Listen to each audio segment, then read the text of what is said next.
Hi, it's Gadget UK here again, back with some Amiga stuff. Now we will be moving on to other things. I'm sorry there's been so much Amiga stuff recently. Well, I'm not, I love Amiga stuff, but there will be other stuff. Got some other repairs of other systems, an arcade board, 2 or 3 different old computer systems, as you will see. Anyway, we'll move on to other things. But in the meantime, I decided to visit some of these RAM boards. So from the video title, yeah, the good, the bad and the ugly, there are a number of different RAM review videos, short videos. Yeah, the first thing you can see here is the lovely gold contacts and things here on the Gotta Go Fast RAM 2000. So this is another board from Matt Harlem. On GitHub, it's github.com/LIV2. So we've covered a number of things from LIV2. He's a fantastic guy, he's a supporter of the channel. He's just helped me out no end on so many things, and he always has been providing me with these protos of things that he's worked on, which is just, I love it. It's invaluable. I love the guy. He's fantastic. Take him out for a pint or something if you live nearby. Yeah, a very, very smart guy. So it's a gorgeous board, that, isn't it? So you can tell straight away that this is the good. There are some issues with this we'll work through within this video, but I think that this is just amazing because it's open source. Again, it provides 8 meg of RAM and it's a Zorro 2 card, so you could fit this in an A2000 or any other machine that's got a Zorro 2 slot. Technically I could fit this in my 4000 if I wanted to, and I might do that as well within this video. So I'm going to start off by looking at this one, actually, the good one, and then we'll work our way through some of the others. So I've got like a Mega Mix board, a Supra, and another modern replacement, not as nice as this one, and that one, yeah, it's not so clever actually, as you'll see. So since I've got the 500 out already, and I've got the Mathias A500 Zorro 2 Edge V2 there, oh, sorry, 0.2, I figure let's just plug it into that, and let's try it on the 500 Plus here, because that should work in theory. Of course, we do need to get the 68K CPU in here. You can see I've got the fixed Agnes there. There'll be a link up there to that. It was on my mate Vince's channel, actually. It was a video that I exclusively provided Vince with, the repair of that Agnes. Yeah, this board has just featured so much recently, this 500 Plus. Doesn't want to go in that. Is it in? Yeah, there we go. So let's power on and see what happens. Just for a minute there, I thought it wasn't working, but clearly it is. And if we go into memory, woohoo! We've got 8 meg of fast RAM. That is fantastic. And if we just do a test on the full range there, I'll let that go around for a few passes. But first impressions are that's working. Now bear in mind, this is not intended. This is the thing here. This RAM board's not been designed to be plugged into that Zorro adapter in the side of a 500 or a 500 Plus. You know, those adapters, the Zorro adapters there, you know, if you can get things working, that's just kind of like bonus, really. Because although this may have been tested with this adapter, my point being is it's not standard kit, that adapter. You know, you're doing something that the machine was never designed to do.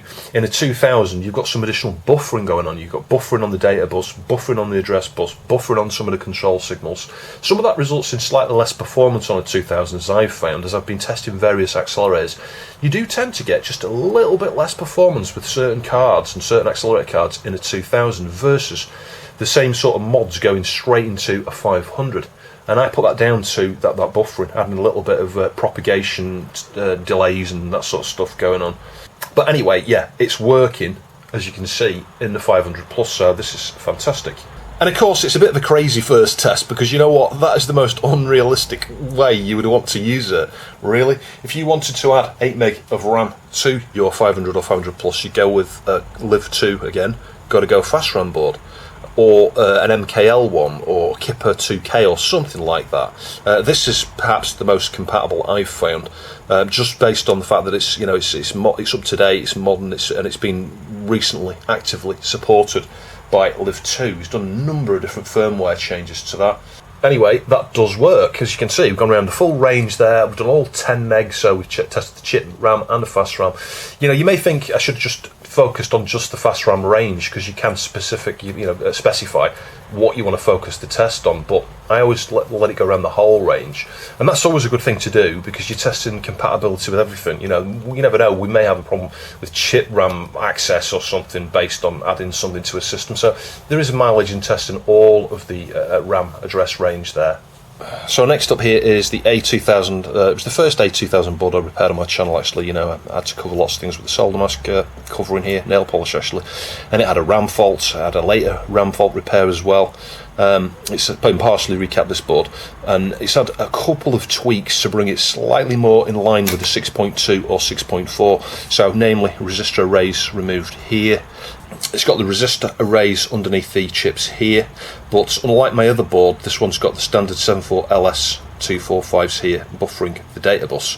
So, you know, we're going to probably expect some differences between this board and the 6.2 that I'm going to show you next, because that 6.2's got ALS chips here, which work better with the A2091, especially since I fitted ALS chips to the A2091. It just gives some more reliability on long file copies.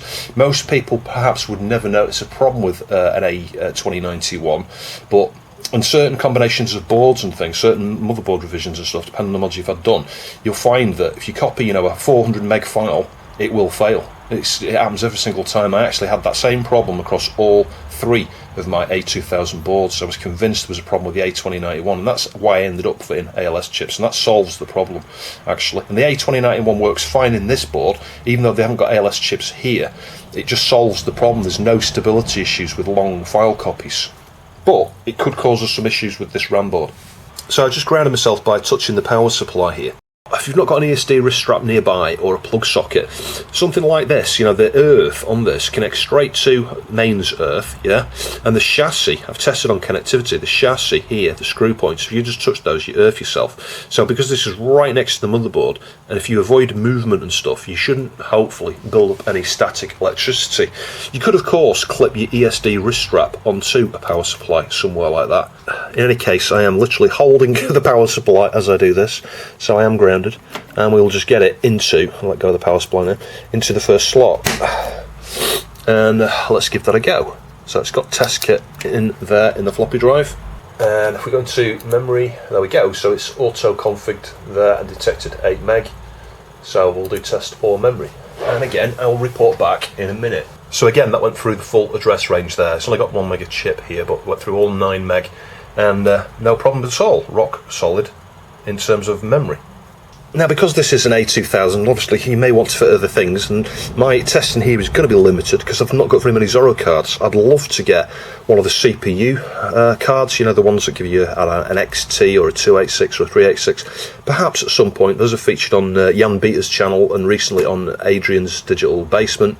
It did cross my mind that I wonder the possibility of someone creating something to replace those boards. I mean, I'm talking about, you know, you could even plug a Pi in, have something that emulates, I don't know, 486 or a Pentium or something. All you need is some way to control it. You know, you need some to develop an interface that connects to the Zorro bus there, so that you could maybe grab screen capture. That's not the easiest thing to do with certain screen modes and things, obviously, because the colours, you know, resolutions and colour depth and things doesn't translate very well to something like this, a 2000. You know, you really need AGA to get like 256 colour mode and stuff. But anyway, waffle aside, yeah, it'd be nice if someone created a replacement CPU upgrade for these at some point. Although you could argue, what's the point? It's an Amiga, just use it as an Amiga. So we'll plug the Zorro board in there. So we've got the A2091 plugged in. I'm going to change its memory to remove that. So we're using just the 8 meg on the LIV2 board. We'll try that. I'll see if it'll boot from SCSI actually. That's the first test. Yeah, you can just about see the LED there. So it is booting. I can hear the floppy drive clicking there. It's booting from SCSI. Let's just see how much RAM we have when we get to the desktop, and then I'll boot test kit again, or syscheck I think it's called, and test the RAM again. And there we go, we're at the desktop. We've got our 8 meg, and it was pretty fast booting, so I think it's been able to successfully DMA into that RAM without any issue, actually. So if I go into sysinfo here, we can just have a look at the boards, sense check the SCSI as well, to make sure it's okay. Yeah, so you can see there, 8 meg Zorro 2, and we've got the A2091, so no worries in that respect. And if we have a look at memory, we're going to see the same thing here. Yeah, 8 meg kick 24-bit DMA and 1 meg chip. That's all we've got.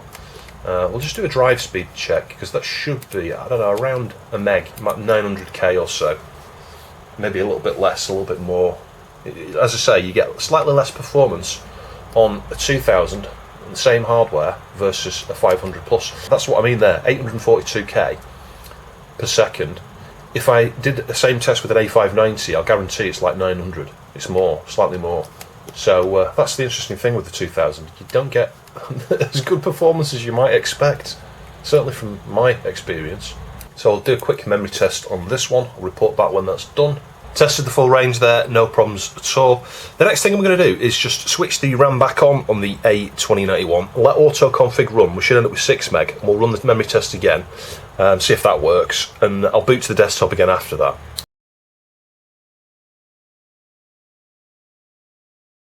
And here we have our first problem, actually. The two don't seem to like to coexist with autoconfig. A yellow screen. So, I mean, it's easy to resolve, isn't it? You just disable the RAM on the A2091 and you've got 8 meg. So that's a little bit strange. I'll mention that to Liv. Now, don't take it as read as that's the way things are from today. You know, if you pick one of these boards up or build one yourself, because a newer firmware may be out, and we may have a new firmware by the end of the video. So I'm not going to test every single combination of everything you've ever seen on my channel, because I'll be here forever, but I will test some of the CPU accelerators and things as well on these 2000 boards in particular, because, well, you may think there's no mileage in doing that, but actually you'd be surprised. This is the thing, you know, you remove a stock 68k like that, you put in the, you know, 030 board, etc., some 030 boards that is, and you may find that the problem you had previously is resolved, and it's all about the strength of signals, the way they're driven, and the timing differences with an 030 board or something like that. So yeah, you'd be amazed that you can think something is not compatible with your motherboard, and actually changing a component on your motherboard suddenly brings it into realms of compatibility. So you'll have seen this on a previous video. This is the A2630. So it's a 030 accelerator with some RAM. It's actually got 4 meg. If we just get that into the CPU slot here. Incidentally, you can leave the CPU in, actually, I'd forgotten about that. Some CPU cards, you have to remove it. Let's just fit that back. You know, the terrible fireboards in particular, you need to remove the stock CPU, but yeah, this one, you can actually do a mouse combination on boot, and you know, have a menu there to toggle, you know, do you want that one or do you want that one? Anyway, let's switch that on, and straight away you can see what I mean. That was with auto config enabled. It'd be interesting to see how much RAM we have. We've got 8 meg, which is really interesting actually. Let's just have a look at regions. Yeah, it seems to be contiguous, one big block of RAM. I'm not sure that helps us work out whether some of it's from the Gotta Go Fast, some of it's from the A2630. We'll have to boot into sysinfo to test that. Let me just switch it off, and I'm going to put the RAM back on the A2091. Now bear in mind, the issue with the 2091 here could be we've got ALS chips, but nevertheless, this proves my point. With the 2630, it's worked. We've still got 8 meg. So we've got RAM enabled on the 2630, we've got RAM enabled on the Gotta Go Fast RAM 8 meg board, and we've got RAM enabled on the A2091. And the auto config is not an issue now. So this just goes to show, you know, don't just take it as read when you test something, you get a yellow screen that it's completely incompatible with your motherboard. It might not be. It is in the sense that, you know, with the stock 68k, there was a problem. Anyway, let's test that all. And then I'll boot into sysinfo. We'll see what boards are allocating what amount of RAM. It may be that the 2091's been told to shut up by autoconfig, and that might be why it's now working. And again, it went through the whole range without an issue. So booted up from SCSI there. Still got 8 meg. Let's have a look at boards, because that's the key here. Now that's interesting. Look at the mixture of things going on here. So the A2630 has provided 4 meg. That's provided 4 meg. That might be the LIV2, yeah it is, because the hang on a minute, I'm really confused here. That's a 0k fast memory. Yeah, so one of them's been told to shut up. Maybe the A2091 actually. Yeah, it's got to be, because the LIV2 board is the only other thing that can provide 4 meg. And this is the thing. So there probably still is incompatibility with the RAM on the A2091, but nevertheless, you know, we've been able to get the three things working together here. One thing I could do, just thinking about this, I could disable the RAM on the A2630, because that would remove that 4 meg, which means the Gotta Go Fast can provide 4, based on the fact that the A2091 will probably grab 2, you know, allocate 2 before the Gotta Go Fast RAM board, because I think that's the way this will work. So I'll try that. I'll disable the RAM on the A2630. Now if that works, that kind of proves my point that the yellow screen was more of an issue when you had a standard CPU. Right, so I couldn't disable the RAM completely on the A2630, but what I could do is halve it to 2 meg. So that, I think, should allow us 8 meg, because we should have 2 meg from the 2630, 2 meg from the 2091, and 4 meg from the LIV2 board. Now again, I'll have to do a full memory test. This is so time consuming doing these tests, but anyway, hopefully you appreciate the amount of time I spend on these. So again, we're at the desktop, we've got 8 meg, that's a good sign. And if I look at boards this time, yeah, there we go, exactly as I suggested there. 2 meg 2630, 4 meg LIV2, 2 meg on the A2091. It's really snappy. It's a nice combination of hardware, this. This is basically, you know, effectively the spec of an A2500. Of course, apart from the extra RAM we're adding here, you know, the 2500 comprises of the 2630 and an A2091, or a 2090, I think, actually. So again, we'll do a memory test on that as well. And I spoke too soon about compatibility there. So yeah, we didn't get yellow screen, it got a bit further, but there's still some sort of underlying problem, look. It's frozen there. So yeah, I bet if I change that jumper back on the 2630, so that it uses 4 meg instead of 2 meg, so we're kind of forcing out the 2091. The 2091 can't allocate any RAM. I bet that works now. Yeah, gone through the full range again when the A2091 can't allocate its own RAM. So, you know, all the RAM is enabled, auto-config is just going, you know, alright, A2091, you're last in the list. You know, we've already got 8 meg allocated from the 2630 and from the Gotta Go Fast RAM 8 meg board. So I'm going to switch that off. And just to rule it out, I'm going to swap over these ALS 245s here for standard 74 LS 245s. Just because it's a good thing to do, isn't it? It rules it out. And someone's bound to go, oh, well, that was the issue. You know, what are you whining about, kind of thing. No, it's frozen at the same point, look, there you go. So we've ruled out the LS chips, you know, ALS chips being the cause of the problem. That is not the issue here.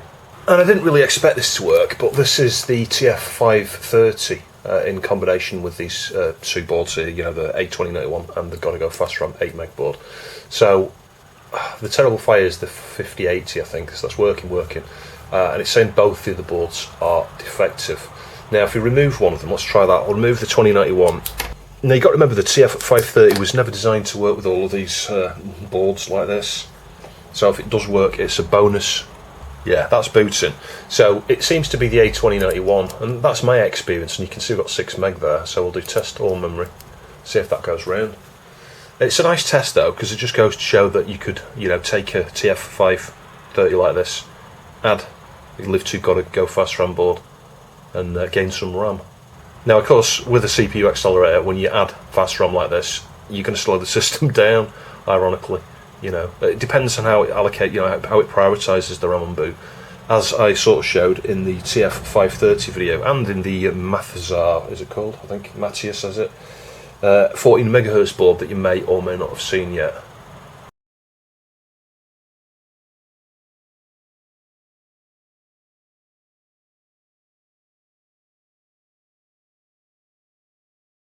And as you can see, that went round one full pass without an issue. So the LIV2 board is definitely compatible with the TF530 on this Rev4 A2000 board here. And this A2091, this is one of the things that, you know, I originally had problems with this. It's compatible. You can make it more compatible by putting ALS chips here and ALS chips on the motherboard. But in general, this board would seem to cause issues when you've got other things in the system more than other boards. So we need to connect the TF536 up to the slot adapter here. There we go. And plug that in. I'm just going to leave the IDE disconnected for the moment, and we'll just try it like that, see what happens. Yeah, there we go, booting from floppy, memory, there we go, 72 meg, so it has added the 64 meg of Zorro 3 and the 8 meg Zorro 2. You can see that here, there you go, 8 meg, got 1 meg chip. Let's test a specific region, let's test that. And then if that passes, I'll just test a little bit on the 64 meg range. I ain't going to wait for that 64 meg range to go round because I'll be here for like half an hour probably. Went through the full 8 meg without an issue. So the A2091 back in with its RAM enabled. We're going to get an interesting conflict on the auto config now, aren't we? I'm not sure how much we're going to end up with, 6 meg maybe. And of course we need to test whether SCSI boots or not as well. This is the thing, you start testing combinations of things before you know it, several hours have gone by. 72 meg again, let's just list regions. Yeah, so we've ended up with 8 meg. That is interesting. That must be split 3 ways. Let's just test it anyway. It'll be interesting if this works. I'm fully expecting this to not work at some point here. Now if this does work, it shows that Stephen got the timing on the TF536 better than Commodore did with the A2630, because this should not be a combination that works if you think about it. It didn't work on the 2630, did it? It didn't work with the stock CPU either. Well, I am surprised that works. Let's just take the floppy out. We'll boot from the SCSI actually. Well, SCSI seems to be booting. It remains to be seen whether we're in PIO mode or not, because you know when you add fast RAM like this, it kind of takes priority, and then it messes things up. You know, this can't DMA into, well, it might be able to honestly on the TF530. I'm not sure. Oh, sorry, this is a 536, isn't it? I'm getting confused. Yeah, I doubt it's DMAing properly into fast RAM. I suspect it's running in PIO mode, and we'll be able to see that in terms of, well, how long it takes to boot and a benchmark on the SCSI once it boots. But the main reason to boot to the desktop now is just to see how the RAM has been allocated across the boards actually. Well, and to see if it boots at all. And it seems to be, it's nearly there, look. Woohoo, that combination works. I'm absolutely amazed. 76 meg there, look, it's incredible. But will we get decent performance? I don't know. We may do, because the 64 meg that the 536 provides may be taking priority here, so it might be running super quick. Let's have a look. So if we look at boards, so we've got 64 meg on the 536, 8 meg. Ah, hang on a minute. Yeah, the A2091 is not providing fast memory again, is it? Just based on the order of auto config, it would seem that the LIV2 Go Fast RAM board is taking priority there and allocating all the memory. So I think the issue actually is the memory on the 2091. That's what the one commonality we've seen throughout this, that if you completely disable the memory on the 2091, you get seemingly 100% compatibility with this combination of things we've covered. So you're probably not thinking what I'm thinking, because I like to try and find ways to break things. So if we put the jumper on the LIV2 board, that actually forces it into 4 meg. Now that's going to hopefully allow space for the 2 meg from here, and this is where we'll probably see a problem. If it is about memory on the 2091, bear in mind it's got LS chips on there. We're not doing anything different here in terms of this should work. This is just going to prove one way or another whether the A2091 in general is just like not a good card when it comes to memory. Yeah, I got less now, look. 6 meg. Yeah, so we are using the 2091. Let's test that. I bet this hangs. Wow, I am surprised again. So yeah, same point I made before. The 536 timing seems to be impeccable, because it just works with these things that stock processors and the stock CPU cards from Commodore didn't work with. And specifically the 2091, it's a Commodore board. You'd think that those things would work with it properly. But yeah, anyway, that's fantastic. So over to the 6.4 board, we've got a standard CPU, the LIV board, Kickstart 3.1 again. This is a board I repaired in a previous video as well. And that's not booting actually. That's interesting. Let's just take this out. Now this has got ALS chips, so is that the problem? Yeah, you can see that booted without the RAM board. So I'll try the LIV2 board in another slot.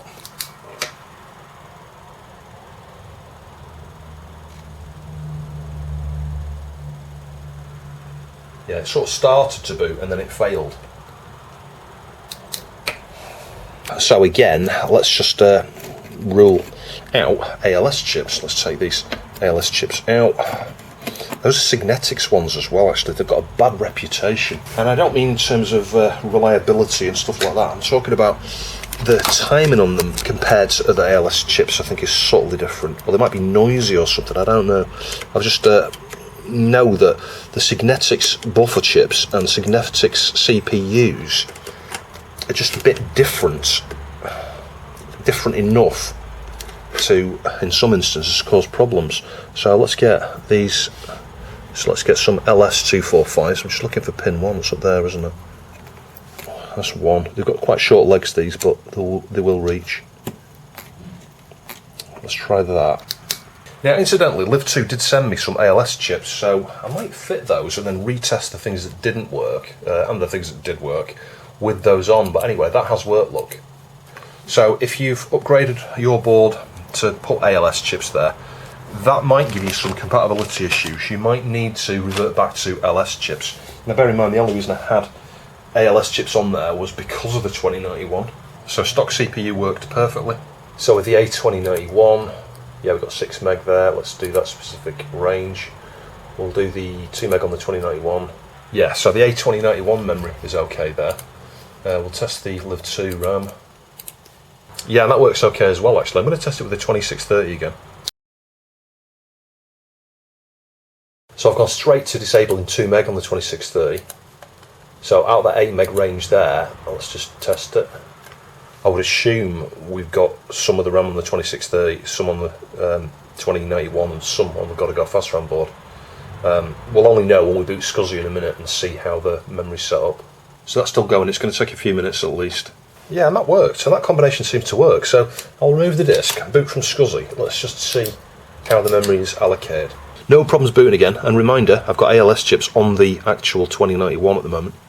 So we booted up okay there. We get 8 meg. One thing I have found throughout all my tests on all these videos with the 2000 here is the 2630 gives you some stability when you're using the 2091. Actually, it's more stable than just using the stock 68000. I always found that interesting. So if I look at boards, yeah, there we go, it's exactly as I said. So we're using 2 meg on the 2630, 2 meg on the 2091, 4 meg on the LIV2, and all of that is coexisting in this combination here, whereas it wouldn't do on the Rev4. Well, not in this combination of things. If we check speed there, that should just show us what we saw before, roughly. Same speed as a 68030 and an A3000. Yeah, there we go, pretty much on par. Let's just check the drive's not in PIO mode. It shouldn't be.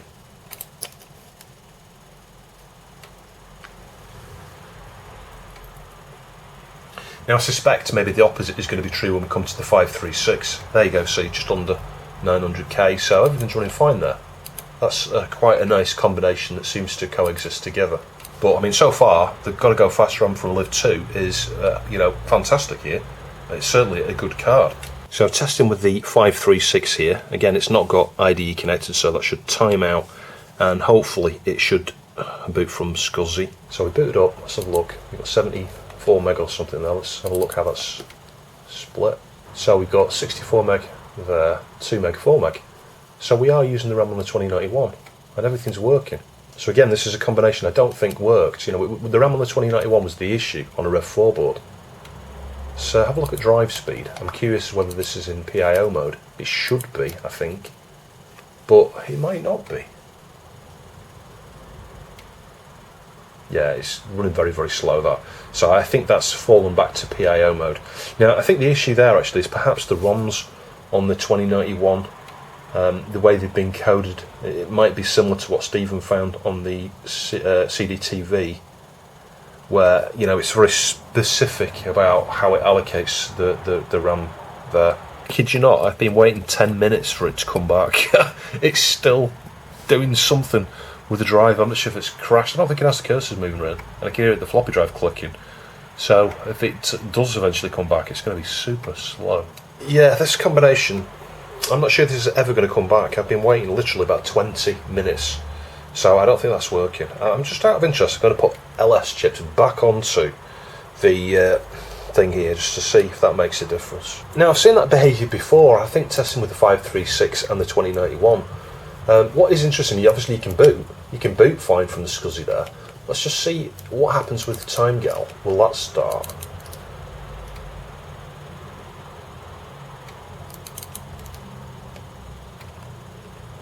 Or is it going to... Yeah, it's going to do the same thing.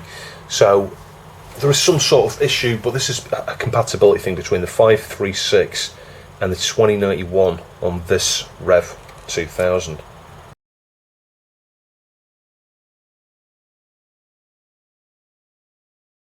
Yeah, so I wouldn't pay too much attention to this part of the video, to be honest. I think this is incompatibility between the 2091 and the 536 rather than anything to do with the LIV2 board here. I mean, I could prove that. I'll cut back, actually, I'll do that. We'll stick the 2630 in and I'll just show you Timegal should run from there. Just for consistency, we'll put that back in as well. So let's see if this freezes with the 2630. Ah, there we go, see, straight away. Straight away. It's going to be some sort of priority thing on that RAM. The Zorro 3 RAM on the TF536 is probably taking priority, and then for some reason the PIO stuff's going a bit crazy, I think, with the 2091. It's all about the 2091 being not a great card. And just to confuse things, you can see that's booted. That's got ALS chips in the buffer area, data buffer area, for the Zorro slots. Now that wouldn't work, would it? But we've now got 2630 on there, and that's the difference, I think. So if we try Timegal again, I mean, obviously it's booted from SCSI without an issue. The RAM on the 2091 is disabled, but look, that works. That's interesting. I might just swap back to the 536 now we've got ALS chips on there and just prove one way or another, is it just about the 536? So 536 installed again. Gauges there, that makes me think that's in PIO. Unlock black screen again. Of course, it could just be that game, you know what? Because I've had weird issues with that game in the past. Maybe there's something specific about that game. Let's just try anything else from the SCSI here. Fate of Atlantis is a good one because there's a load of discs there and it'll like preload everything in some of the RAM. Just interested to see if it gets any further. I mean, this navigation here is working, look. So it would seem to suggest it's certain activities that cause the problem. No, look, that's gone. There we go.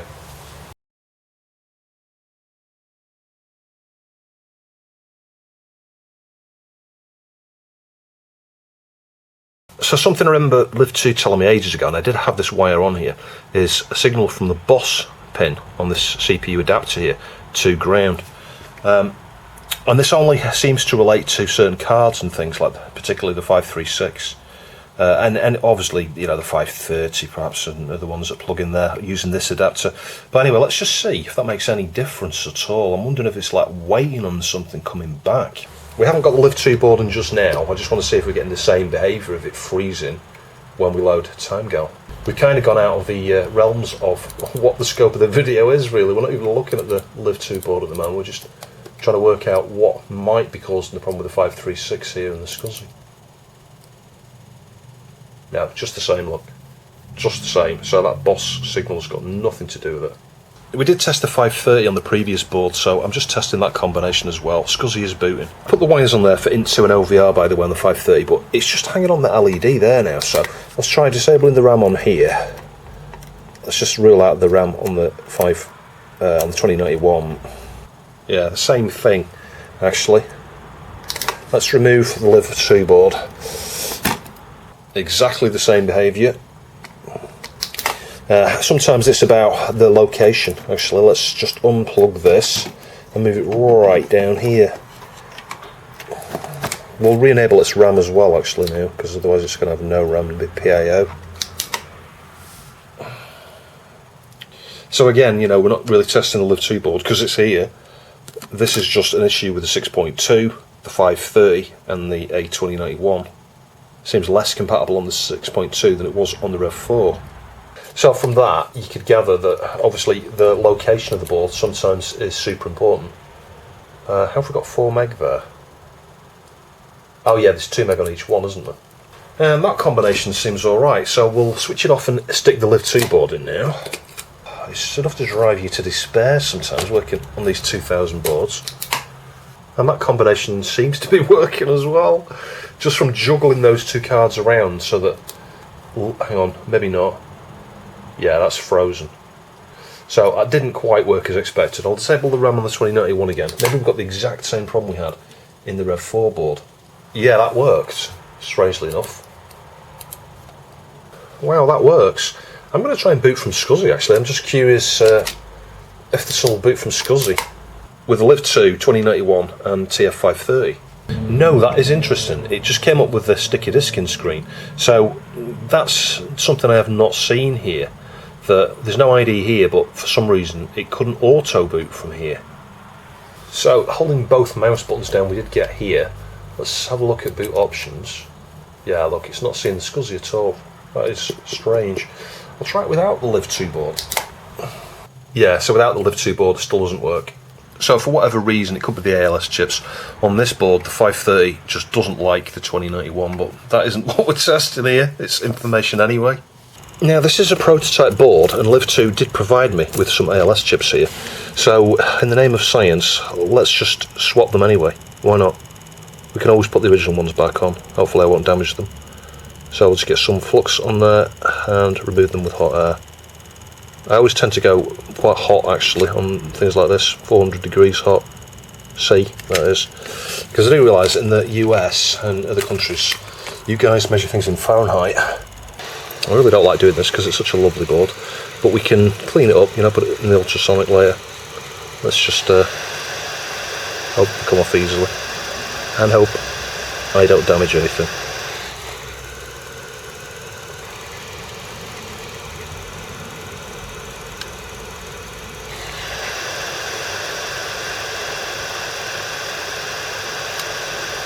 It's nearly free, that.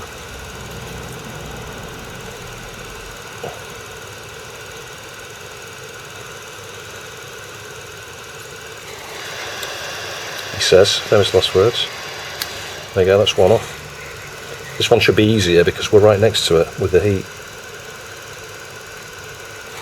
That flux is really fuming.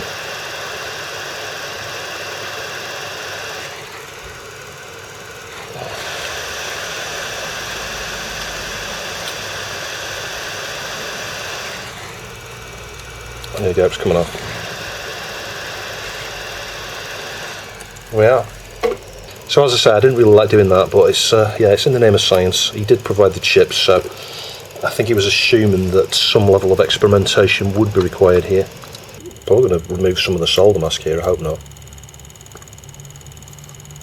Hopefully it will look nice and clean when I'm done. As good as it did when Liv sent it me. There we go.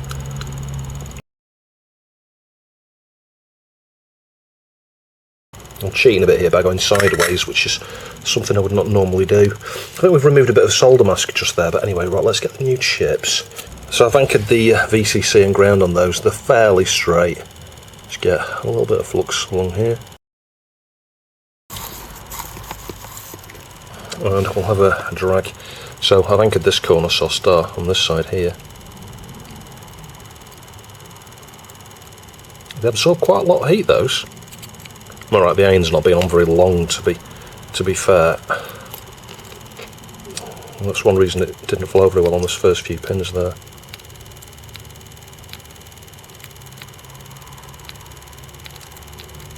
Yeah, I think you'll agree that's not bad. So same thing on the other three sides there. There we go, all done. So we've got those ALS chips on now, and ALS chips here, ALS chips there. Just curious to see if with a stock CPU whether that combination works. Now we've got ALS on the LIV2 board. Yeah, and that combination together don't seem to like to coexist now. I'm just going to swap them around so they're on different positions basically. Yeah, and it's a tight fit there, and actually we're getting a yellow screen again, just like we did before. If I take out the 2091, let's see what happens then. Hopefully we don't get a yellow screen now. We may do. Yeah, it's the ALS chips, look. But if I put the LIV2 board in a different slot further away, like right at the end, for example, let's see what that does. Yellow screen again. Yeah, yellow screen in every single slot. So I would suggest it seems less compatible with ALS chips. I mean, I could try it with the 2630 again. I bet that works. So with the 2630 in, let's see what happens there. Do we get a yellow screen? Or does it boot? No, it's booting, look. There we go. And the memory's all there. Let's just test it. Yeah, it's not a happy bunny, that at all. I think I need to swap back to the LS chips, actually. So as you can see, I've got the chips back on there. There's just a little bit of solder mask removed just there, that tinned up. Yeah, and that's booted okay there. Memory 8 meg, there we go. Let's just test it. So I thought while I'm here, test out the TF520 as well, actually, the 020 accelerator there. And that works well on here as well. On a Rev 6.2 2000 board, the TF520 seems to like the LIV2 board. I'm not sure that was the case on the Rev4. So I'm testing with a newer firmware here. LIV2 gave me a firmware that should be used with the ALS chips. Now, I've not got the ALS chips on the card at the moment, I'm back on the LS1s, but I'm using the new firmware. And I've tested it on a number of things so far, no issues at all, and it's resolved a load of problems. If I switch it on this board, just watch this. Now, this is interesting. Yellow screen. So you're thinking, oh, there's an incompatibility, a fault there. Doesn't work, does it? Now, LIV2 pointed out something to me last night, and that was that even in Kickstart 3.1 there is a bug in auto config, which means it can, instead of saying shutting up as a device if there's a clash, it does the shut up but then displays a yellow screen anyway when it shouldn't do. So this is fascinating. So Kickstart 3.2 here, bug is fixed in there. Just watch this. And there we go. There's no actual issue. You can see here it says shut. The 2 meg on there has been told to shut up because the 8 meg was allocated first. Yeah? Now I'm guessing if I swap the cards around that might resolve itself actually. Let's just try that. Yeah, there you go. So you're learning things and I'm learning things here.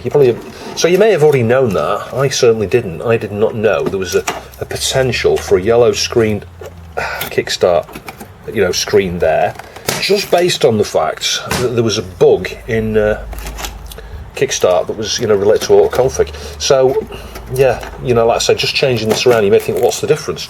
Well, the slots are going to get picked up in a different order. So the 2 meg will get allocated, then it'll try and allocate 4 and go, well, we've already got 2, we've only got enough room for, divide by 2, give us 4, so that should give us 6, and it should resolve the problem. Yeah, and you can see it there. What is really curious about this is, why does this even appear? You think it was just automatic. Is this a change on 3.2 where it shows you this anyway? I don't know. But we have ended up with 6 meg there. Yeah, we've got 2 meg, which is okay. 8 meg was told to shut up. It came back and said, it's 4 meg alright? And it went, yeah, alright then. Yeah. So, yeah, that's interesting. Let's see if it'll boot from SCSI. I'm not sure you can see the LED there. The answer is yes, it is booting from SCSI. So previously, this combination of using 2 meg on here, the 2091, that was the issue, wasn't it? Whenever you use the RAM on here. Now, we'll test the full address range in a minute using syscheck, but it would seem that the latest firmware solves the problem, even without ALS chips on the actual card. So back with Kickstart 3.1, when the boards are this way around, the way they are now, we don't get the yellow screen. So if you do get yellow screen with 3.1 when you're trying to get Zorro cards working, just swap the order of the cards around. You may find that resolves the problem. And as you can see, it's gone around one time, no problems at all. That's just with the stock CPU.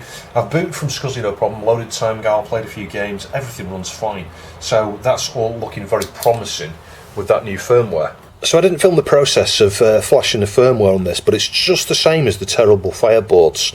You've got the JTAG header here. You can see the things TDA, TDO, TMS, TCK, etc. ground 3.3. So you just need to connect the JTAG cable up. I'll stick a link up there to the TF330 build. It's identical, and you just scan. Do a boundary scan. It detects the CPLD. You then are asked where the JED file is. You go away and find that using your file dialog box there. Point it to the the JED file and hit program, and then that's it. You can verify it if you want. The one thing that's worth pointing out is there's no power supply here. So you could do this in a powered A2000. I wouldn't do that. I think what I would do is see these points here. I think those are on the 5 volt, like those cap positions. You could fit a cap there if you wanted. But I think when I did this, I soldered onto one side of that cap there a ground and a VCC wire to feed 5 volts in, so that this regulator provides 3.32 there and to this chip. But it also, the 5 volt is obviously powering everything on here, and then program it that way. So I'll try it with this again. This is now configured to provide just 2 meg, so that should give us the full 8 meg. Now this combination previously did not work. This is where I went off to update the firmware, but it failed the RAM test, didn't it? That's the thing. Now we got 8 meg. Look, because that card is now providing 2 meg, and it was definitely a clash either on the 2091 or that card somewhere here. So let's just see if that passes. If it does, I'm going to tick it off as a success. That only really leaves one issue with the Rev4 A2000, so I'll retest that in a minute. That was a yellow screen if 2 meg on the 2091, but it could have been the same issue we've just seen here, where, you know, instead of shutting up and just working, it shuts up and then presents a yellow screen. So that could explain the yellow screen we had on the first, you know, the Rev4 A2000 board. Woohoo, that works! So yeah, LIV2 has some Jedi level skills there. He has updated the firmware and solved the problem. That is fantastic. It's interesting that he specifically targeted the update here to use ALS chips, but we haven't got ALS chips on there. So with the Rev4 board, I have had to disable the 2 meg on the A2091. It was doing exactly the same thing where the SCSI LED would illuminate for a few seconds and then go off, it would reset. Same thing, it was like boot loop, just go round and round and round, so no yellow screens. However, we did get the yellow screen, just like we did on the other board, where the cards were around the other orientation. So yeah, it does work on here, but we had to disable the RAM just like we did the first time round and just use the 8 meg on the Gotta Go Fast board. I ruled out ALS chips on here. I swapped to LS, didn't make a difference. The only difference here is we don't have ALS chips on the motherboard, but the RAM card is working. It's just about the RAM on the 2091. We'll test it with the A2630 next. If that works, then I'm going to just put it as case closed, really. I think one of the things you've got to remember about the Rev4 is, you know, there are so many mods that haven't been done to this board that are done to a 6.2 or a 6.4, so I think in general it's a great card, and I think compatibility is excellent as things stand. And actually the final test I'm doing here proves that theory that is about the motherboard difference here, because now we've got the 2630 in here providing 2 meg. I've re-enabled 2 meg on here, so that's 4 meg, and this is providing 4 meg, so all three cards are providing memory. And as you can see, it's gone right round the memory there without an issue. I'm just going to boot from SCSI just to make sure that's okay. That's the final test, consider that the final test in this video. And we're at the desktop there, 8 meg. If I just go into sysinfo, we'll just show you the boards, just so you know I'm not talking porkies and that all three boards are providing RAM. Yeah, there we go. So we've got 2 meg on the 2630, 2 meg on the A2091, 4 meg on LIV2's board. And all coexisting, full address range of memory works properly there. It boots from SCSI, no unusual issues, everything runs fine. So very, very pleased. A fantastic end result there. Great work, Matt. That's fantastic, that update. So with the latest firmware, I was able to refit this back in with the TF536 into my main 2000, and the two are coexisting. Now you could argue it was a bit pointless because I've got 64 meg of Zorro 3 RAM available with the 536, but yeah, it's just an extra bit of RAM there just in case I run out of the 64 meg doing something. And if I come out of that, you can see there's the 64 meg, we'll test that as well. But this is working okay, so I think I'm going to leave it that way.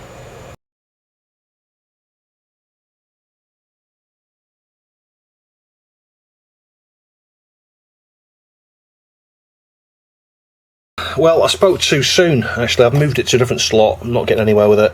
It's not booting with the RAM board. It boots up and you can run floppy, boot from floppy. If you try boot from hard disk, it freezes. It's frozen there now. And can you see the power LED flashing? Right, it's power cycled. It's just on the coloured stripes. It hit the LED on the hard disk there, hang on. It's just gone, it's not booting. Click the mouse because I've got a guru. It's booting. Oh, it's booting now. That's a bit weird. Yeah, you can see it is actually booting, so I'm not quite sure what the issue is when it first boots. It seems a bit sulky when you've got a Zorro 2 board there. So a huge thanks again to Matt Harlem. There'll be a link down below, you can see the link there anyway. github.com/liv2. But yeah, thank you very much for that, Matt. It's open source, so you could go and build one of these yourself. This is hands down a fantastic card. I've had one or two other Zorro 2 RAM cards that I haven't even filmed actually. One of them is the Super, I didn't really do much with it. And it worked alright, but you know what? One of the things with that was, it was a full length card and there was RAM chips. I'll stick a picture up. There's RAM chips over the whole thing, like millions of them. And of course it generates lots of heat, uses lots of power. Those RAM chips are quite hard to find these days to expand it. Compared to something like this, just with 4 little chips like that, this is leaps and bounds above something like that. So hopefully you'll agree we tested that sufficiently there. Ideally, you would want to test with a lot more Zorro cards. You know, get a, I don't know, an 8286, you know, or a 286 board in there, and a few other cards. You know, I don't know, a SCSI controller, an ID controller. I mean, right, we used the 2091. That's SCSI. Off camera, I did test it with a GVP SCSI RAM board. No issues there either. There'll be a separate video on that. And one or two other things that I'm not going to show within this video because I could just literally go on and on and on. The testing could never end, because you saw what happens as well with the firmware. When I updated the firmware on this, I could then go back and retest against the problem where I had, you know, with the stock CPU, and on one of the boards it wouldn't even boot, would it, at all? That all those problems went away when I updated the firmware, but then it dawned on me I really need to test all the other stuff we'd tested previously, so I had to go over the whole lot twice. More than twice, because as I say, I tested things like the GVP, one or two other things including the SID card as well, but all of that stuff coexists. This will coexist quite nicely with the SID card, despite the fact it's using all 8 meg of the Zorro 2, because you've got some IO RAM that I think mirrors, it sits over the same area. Well, it may not do, but anyway, there's some RAM there for IO stuff in the Zorro devices, and that's where the SID card sits, but it doesn't clash with this. You can set this, you know, to use the full 8 meg, and everything tests out okay, and the SID card works. So, yeah, this is a really nice card. This was, you know, the good. The next video will be the bad. It's a lot shorter. Don't worry, we're not going to spend an hour, as we have done in this video, testing all sorts of combinations. So, yeah, the next part will be super short. But hopefully, if anything, you may have picked up, as I did, learn one or two things about Zorro here. You know, the yellow screen. Well, maybe reset your cards, swap them around, because that can change the behaviour. But also consider, if you get a yellow screen, consider upgrading your ROM to 3.1.4 or 3.2, maybe 3.9. You may find suddenly it gives you the grey screen and just tells you what's been told to shut up, and you can click continue and everything works. So that's something I picked up here. But also, the stuff about the order, you know, the order that cards go in, that makes a big difference, because, you know, one card being picked up first can cause problems with the next card, but you swap them around, the order being changed there suddenly changes the behaviour. Actually, you don't actually have an issue. It may be a case that some cards respond quite nicely to the shut up signal and then go away and come back with half the amount okay, whereas others don't. And it may depend on the actual other cards that are in the system as to whether, you know, how well that works or does not work. There's hopefully one or two examples there that you may have seen where just the CPU card can make a difference. And actually, with RAM boards, being nearer to the CPU can make a difference. You know, you put this right in the slot 5 or whatever it is, it might be slot 1, all the way to the left of the 2000, and you've got your CPU here, you can have problems. I have seen that on a number of different RAM boards. I have that with the Supra RAM board. If you move the RAM card right next to it, it's happy. And that's not about Zorro order, because there's nothing else in there. Yeah, anyway, hopefully you found it interesting. If you'd like to support the channel, please see the Ko-fi and Patreon links down below. I'll catch you in the next video.